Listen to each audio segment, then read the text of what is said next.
I wasn't invited. Again.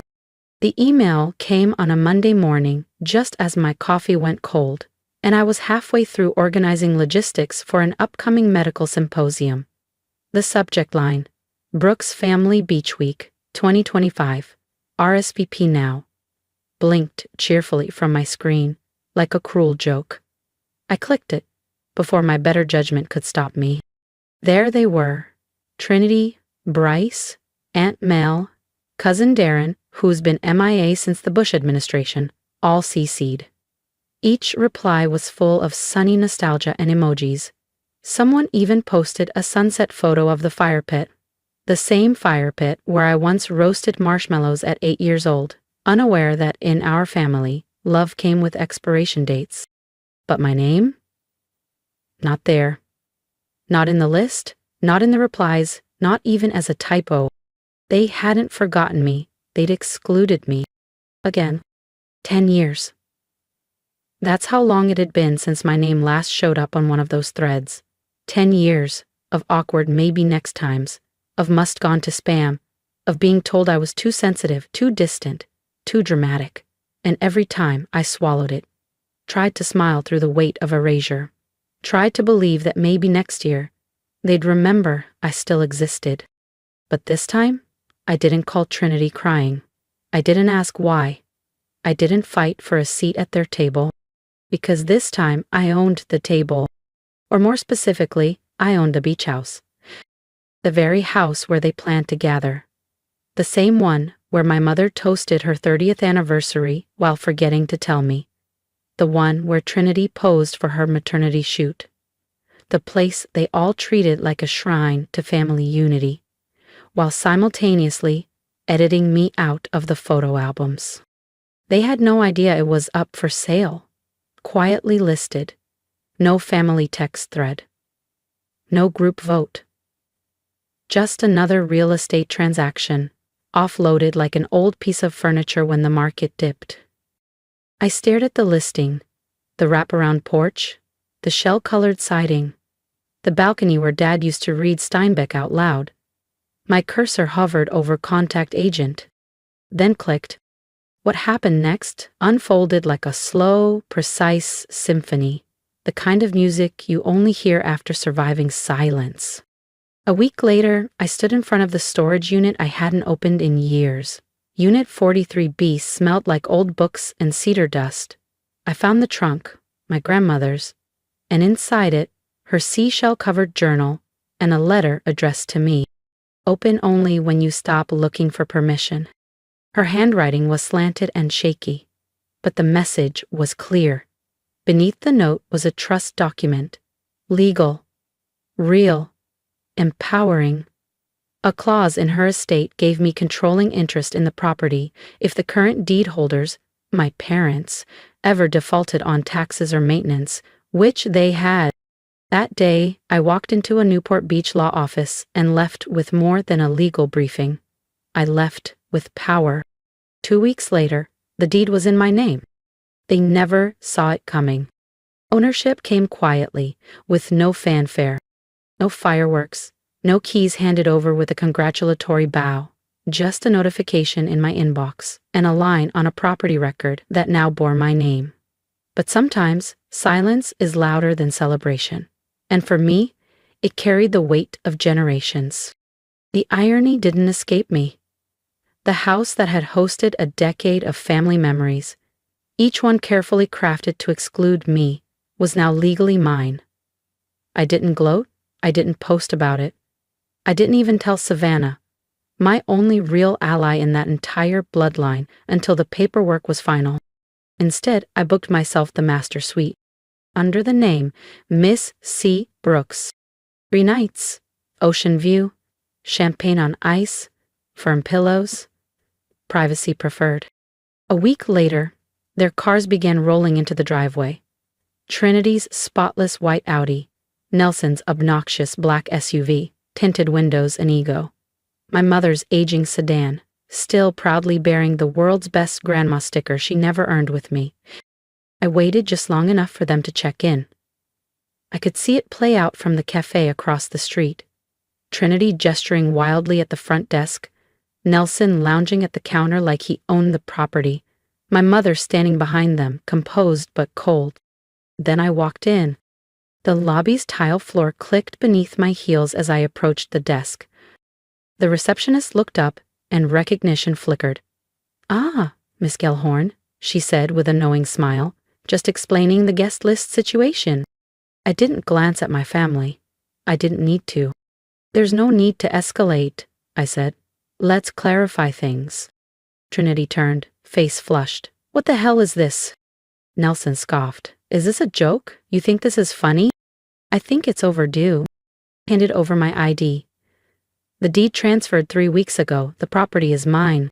The silence that followed was the kind that doesn't wait for someone to speak. It just settles like a storm cloud.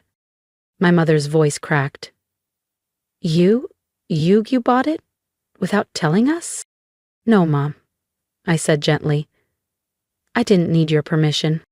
Trinity was livid. "You knew we were planning the reunion. This was meant to be our space." "And I was meant to be your daughter," I replied. "Your sister. But you left me off every email, every invite, every photo, so I found my own way in." Nelson stepped forward.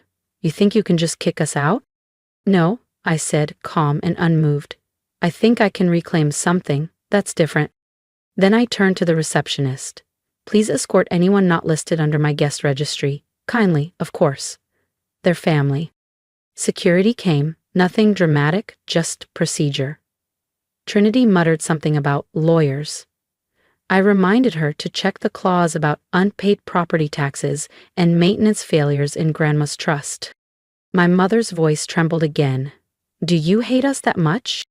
I looked at her, finally meeting her eyes. "I don't hate you.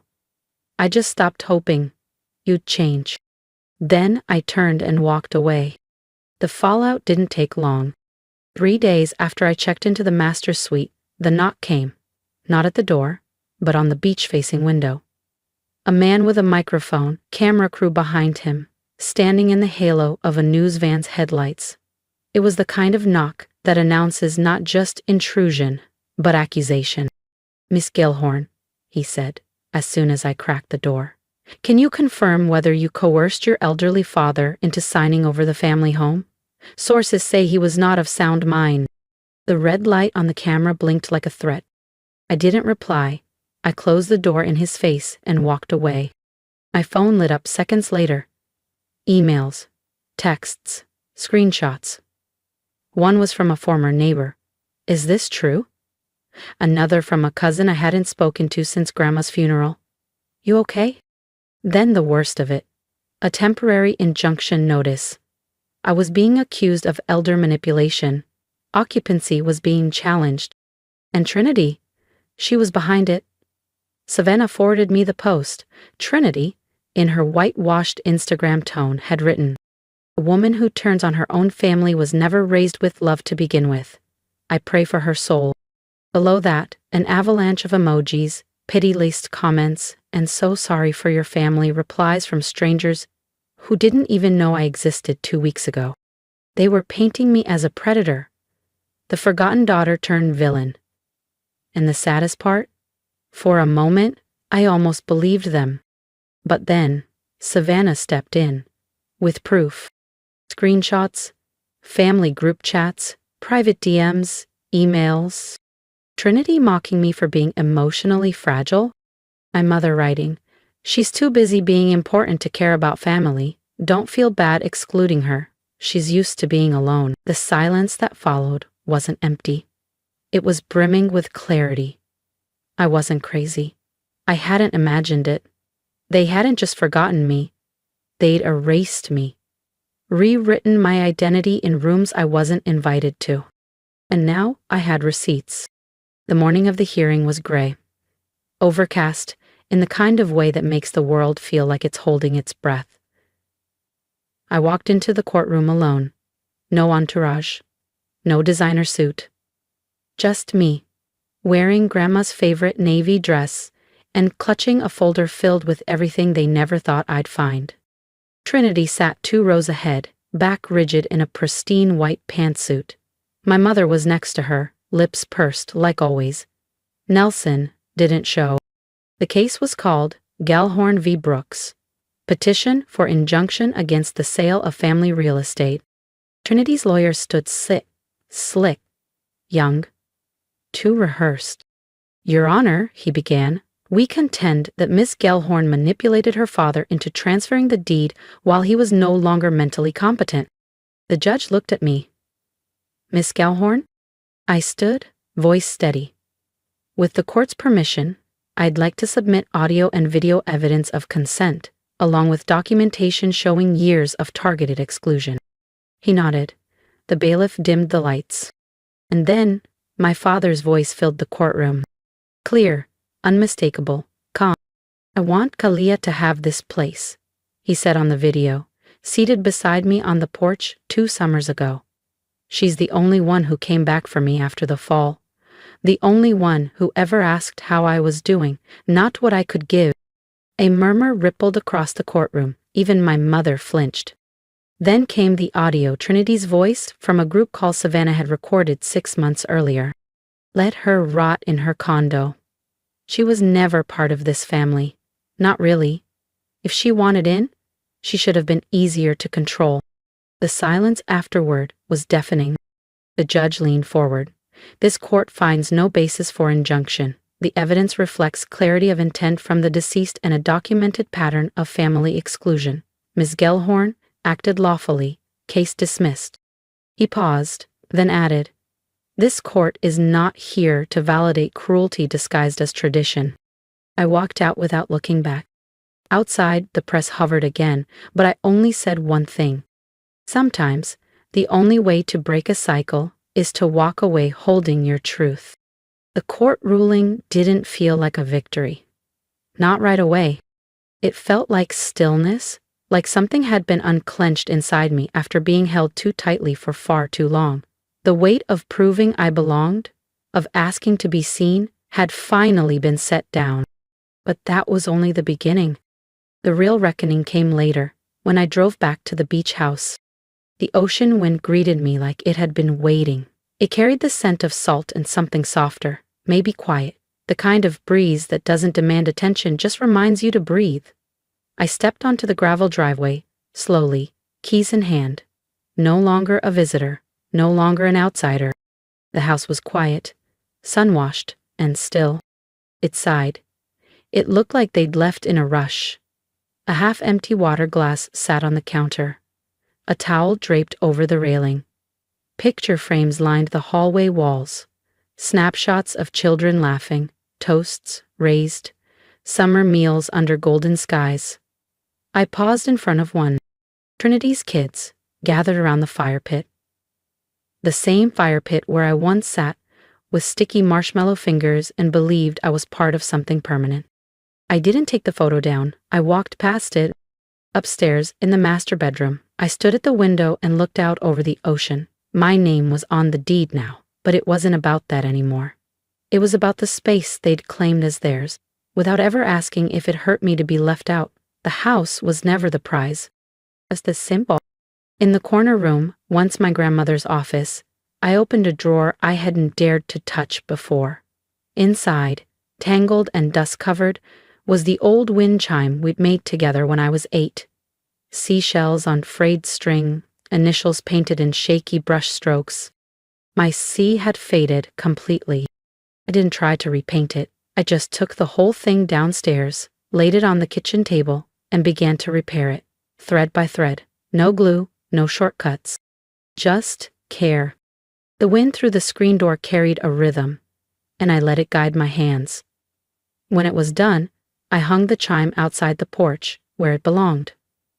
It swayed gently, as if remembering its purpose.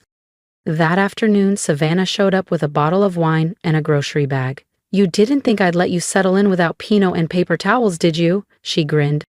We cleaned in silence for a while. 2 women who had grown up in the same family but read different scripts. She folded the blanket Iris used to reserve for special guests. I wiped down the counter where Trinity once staged her cheese boards and critiques. When we finally sat on the porch, glasses in hand, the ocean had turned to gold. You didn't just win, Kalia, Savannah said softly. You ended it. You unhooked yourself.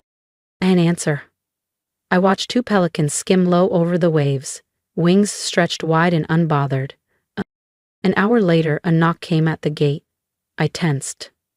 But it wasn't them. It was Mrs. Donnelly from 2 houses down. She held a tin of lemon bars. I just wanted to say, "Welcome home," she said. "Your father used to talk about you, you know, more than the others. Said you were the smart one." I blinked. "He did?" She nodded. "Told me once? That girl thinks in tides. I never forgot that." When she left, I set the lemon bars beside the repaired wind chime. That night, as I moved through the house, room by room turning off the lights, I didn't feel like I was in someone else's home anymore. I wasn't waiting for an apology, or an invitation, or for someone to hand me space I'd already earned. I didn't burn the bridge. I just stopped begging to cross it. As I closed the front door, the wind picked up across the porch. The seashells swayed, catching the breeze, and for the first time in years, they sang. Thank you for listening, for feeling, and maybe even for remembering someone in your life who's been left out, misunderstood, or rewritten by the people who should have protected them most. I didn't share this to stir pity or to prove anything to those who never saw me clearly. I shared it because silence taught me that truth unspoken becomes someone else's weapon.